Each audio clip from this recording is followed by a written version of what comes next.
Jonathan has a gay toe. Welcome to a bad recap of The Nice Guys, a sequel to The Other Guys and a spin-off of The Bad Guys. The movie starts with a little boy stealing a magazine from under his father's bed. No judgment here, I've looked at worse. But wow, stealing? Really? That's illegal, he can't do that. Somebody hit him with a car or something. But no, I was joking. The kid goes outside to find a terrible car crash with fire, debris, and shrapnel everywhere. Okay, I've seen enough. Give them the second Red Bull seat. Inside the wreckage is the body of famous Misty Mountains, who is naked for some reason. I guess it's on brand. Anyway, this is Jackson Healy. He's an enforcer, which means you give him money and he assaults people. He's living the dream. He gets hired by this girl, Amelia, who wants him to scare off some guys who have been looking for her. She's like, "Oh, thank you, Mr. Healy. I've been so scared. These guys have been trying to track me down." $7 short. Right. One of the men trying to track Amelia down is me. This is Holland March, a private investigator and single father who's just terrible at his job. That's a lot of blood. We're losing him! Go! He was hired by the dead aunt who claims to have seen her niece alive days after her fatal car crash. March believes the girl she mistook her niece for is Amelia, which is why he's trying to find her. Back with Healy, he wakes up, tends to his fish, and checks out his word of the day. That's an interesting word. He heads over to March's house and gently persuades him to stop looking into Amelia. I lied. He goes there expecting a fight, but March just rolls over instantly. He cracks under very little pressure and reveals every detail of his investigation, including who hired him. You just gave up your plan.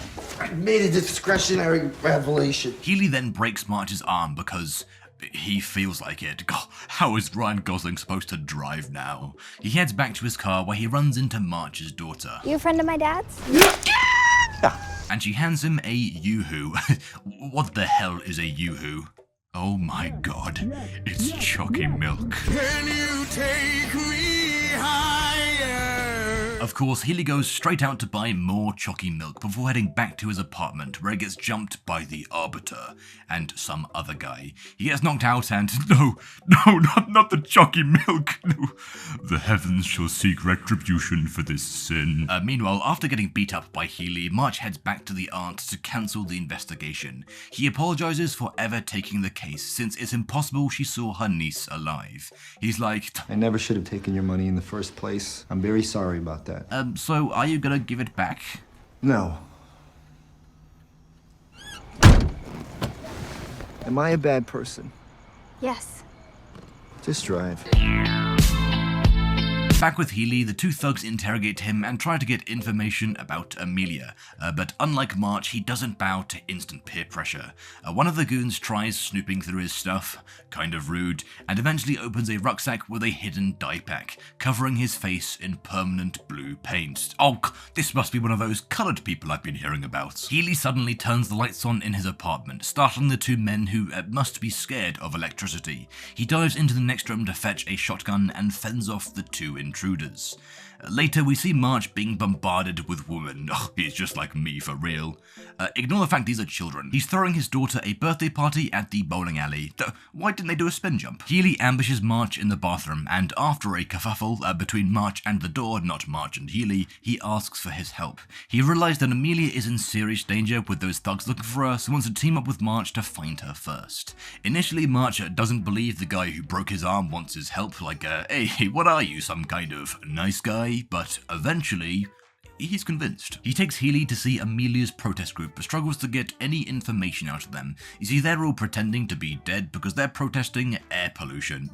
Lame, yeah, protest something important, like women voting. Yeah, that was clearly a joke. I don't believe in women. They find out that Amelia is in hiding because her boyfriend died, so they recruit one of the group members to find out more. All right, which one of you cock and balls wants to make $20, huh? Oh, well, Heil Hitler, bitch! This is Chet, a real name.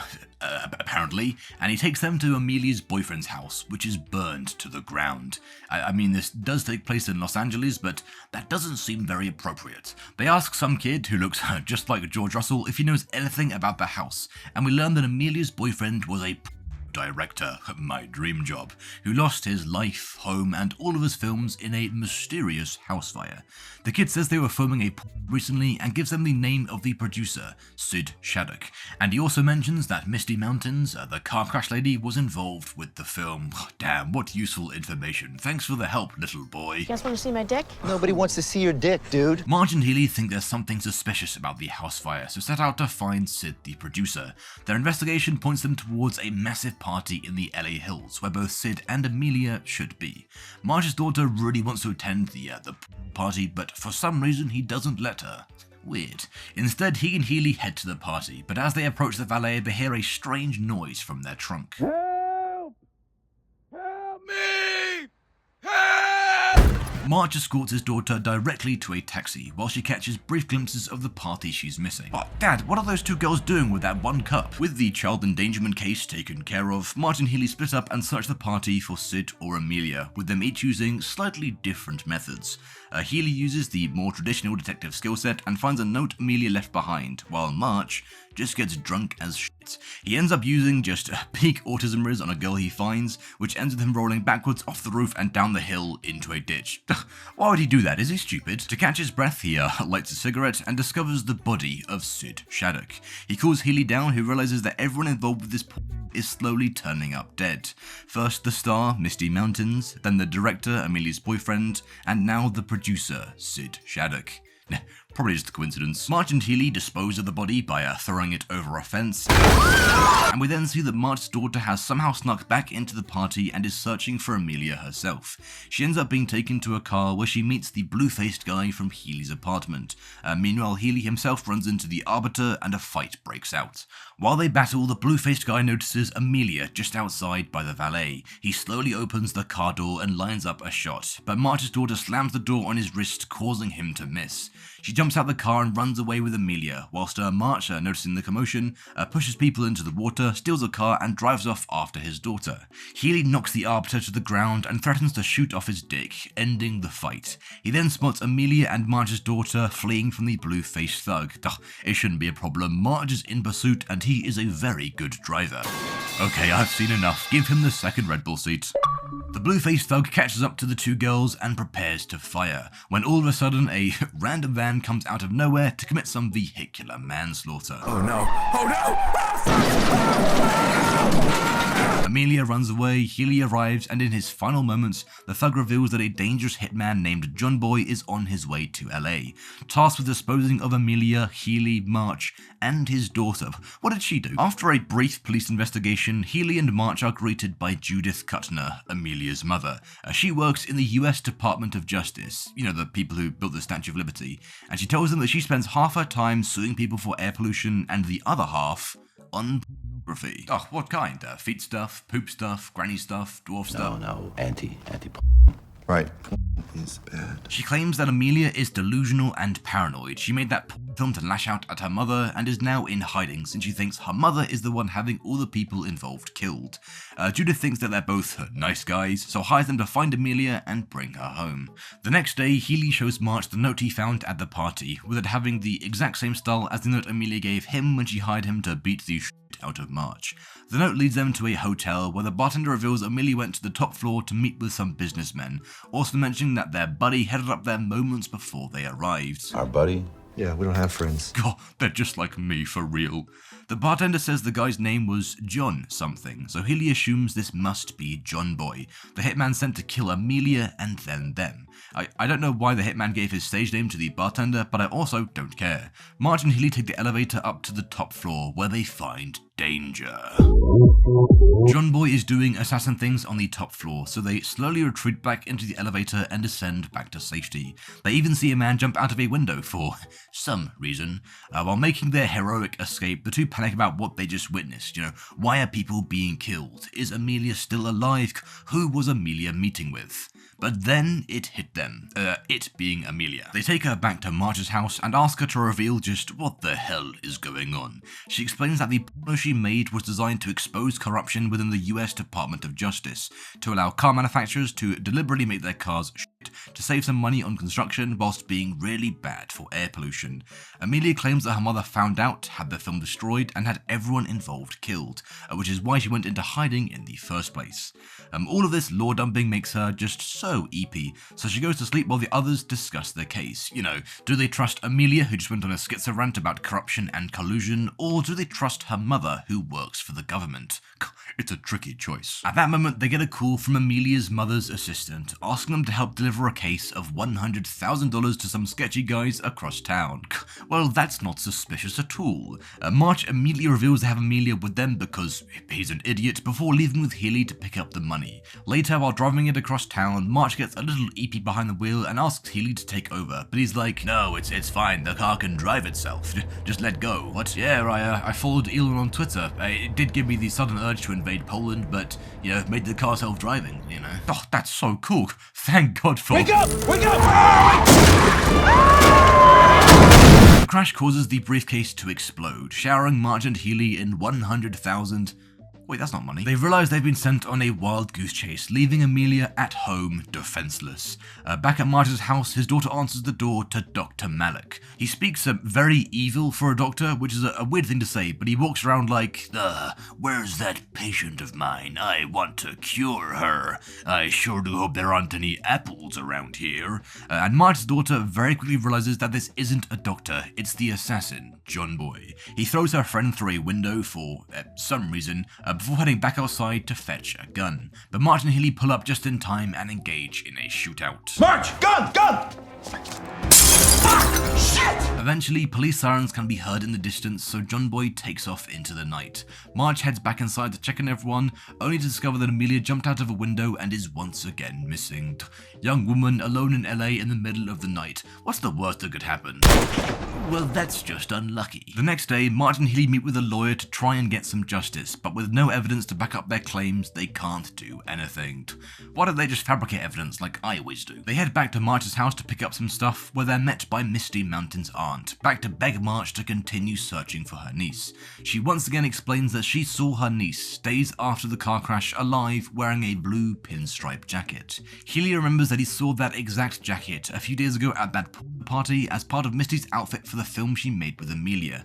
Hearing this, Marge realizes that maybe the aunt isn't batshit insane. Okay, no, she is still insane, but maybe she really did see her niece. She takes them to Misty's old apartment where they discover a hidden projector. The aunt didn't see her niece days after the car crash. She saw the film being projected onto a wall. She sure is lucky she didn't catch a glimpse of a different scene. Now, the aunt also saw the film days after the fire at Amelia's boyfriend's house, which supposedly destroyed it. So this means that I'm very bad at explaining things, so let me put this into Minecraft terms. Amelia's mother wanted to grief Amelia's boyfriend's house to destroy the stolen music disc, but Amelia did an item duplication glitch on the disc beforehand to keep it safe. After her mother banned all her friends from the server, she went to Misty's base to fetch the copy, playing it while she was there, which was noticed by Misty's aunt. Amelia then took the disc to a nearby village to play it for some distributors, but her mother hired infamous griefer Pop Bob to use a 32k sword to get rid of them. That should have made more sense. They then find a note left by Chet, the protester guy, hinting at a surprise screening of the film at the LA Auto Show at 9 PM that night. Oh, hell yeah. I love forcing people to watch parties I'm not invited to. That evening, they head to the party and break into the projection room, where they find nothing. They're then ambushed by Amelia's mother's assistant, who holds them at gunpoint before Marge's daughter throws room temperature coffee at her. Oh no, her dress is going to be ruined. She somehow slips on the tiny puddle of coffee, hits her head, and knocks herself out. That really worked out. Marge then heads down to the bar to search for Chet, where he faces an intense moral dilemma. Hey, pal, what can I do you for? Free drinks, what do you have? Meanwhile, Healy finds Chet beaten and bloodied in a skip. He was approached by John Boy at the bar, who forced him to reveal the location of the film. It turns out that it's spliced into the promotional reel in the projector, so halfway through the event, while people are looking at pictures of cars, will start to play. Back with Marge and his daughter, they're ambushed by the Arbiter, who takes them up to the roof for execution. But Marge pretends to be really drunk to lower his defenses before quickly attacking him and pushing him off the roof. He grabs Marge's daughter while falling, so Marge dives forward, saving his daughter by launching himself off the roof. But luckily he lands in a pool and takes no damage at all because At that moment, the film starts playing at the party, revealing the corruption to all of the viewers. So John Boy just starts blasting, scaring everyone away. He then gets in a gunfight with March and Healy, the latter of the two very confused why the other is so wet. Did you fall? Jesus Christ, you kidding? Hang on, baby.